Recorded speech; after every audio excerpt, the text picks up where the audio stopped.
I'm going to jump straight into this one and cover a few things I wish I knew when I started on my running journey.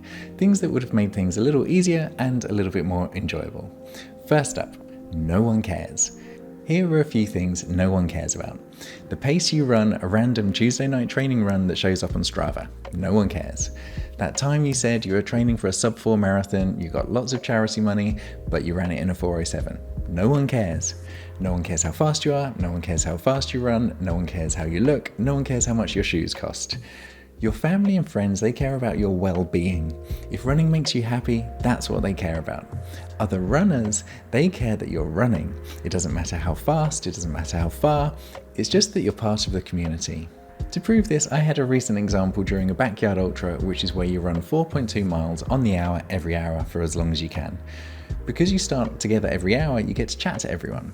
On the day, there were wildly different abilities, with the first person dropping out at about 20 miles and the winner doing 140 miles. I was somewhere in the middle. The conversations on the way round had zero judgment about the total distance someone ran.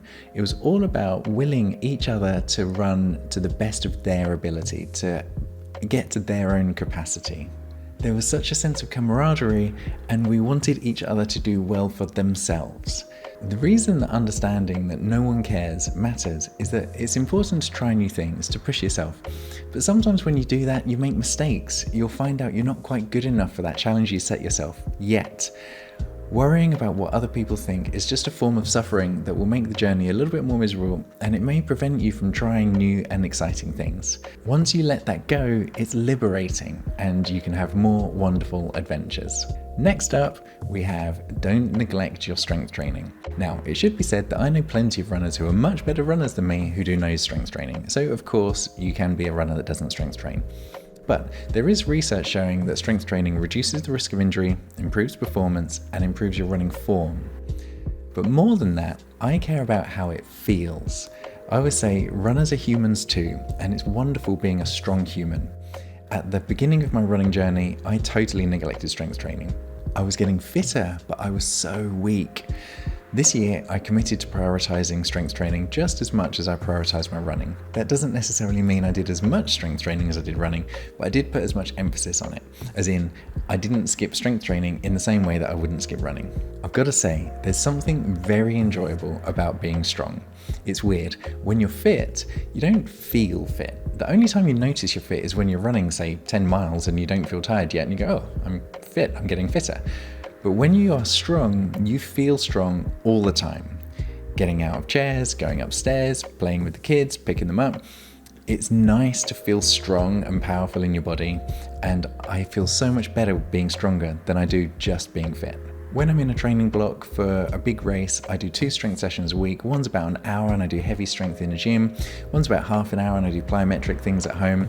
And in both workouts, I do joint care exercises that help prevent injury and look after my joints and improve my mobility. If you're interested in what I do, I created a program called Mountain Strong, and I'll leave that link in the description below. If you're someone who likes to run and do strength training, you should be aware of the sponsor of today's video, 10,000. I've been running in the interval shorts and the versatile shirt for a few weeks now, and whether it's running far, running fast, or strength training, I've loved them. The shorts have the most comfortable liner of any shorts I've tried, and yet they have all the accessory pockets you could need. My personal favourite thing about this brand though is their minimal and clean design. You can look good without having any garish brands plastered across your clothing. 10,000 have over 36,000 5-star reviews, so if you're looking to upgrade your training gear, check out tenthousand.cc/CB15 for 15% off all of your purchases. Next up, in the things I wish I knew earlier, is to eat lots. When I think about nutrition, I like to use Peter Attia's model of the 3 levers. You can change what you eat, how much you eat, and when you eat. I'm not going to tell you what to eat. Frankly, I've never seen anything compelling to say that one way is better than another. Be vegan, be paleo, be Mediterranean, do whatever, just don't eat too many processed foods. As long as you're cooking fresh, you're going to be fine. There is research on the other 2 levers though. First up, when to eat. I used to do a lot of fasting, and I'd often do my zone 2 runs fasted, thinking that it would help my fat metabolism. This has now been shown to be untrue, and running fasted can have a detrimental effect on your recovery. As for the how much to eat, you just need to eat a lot when you're running consistently. Being in a calorie deficit is one of the things that can lead to injury. When I'm in a training block, I increase my calories. I occasionally measure things with MyFitnessPal, and I seem to feel best around 3,200 to 3,400 calories, but I mostly go by feel. You learn the hard way that when you're in a deficit, you feel tired, achy, and sluggish.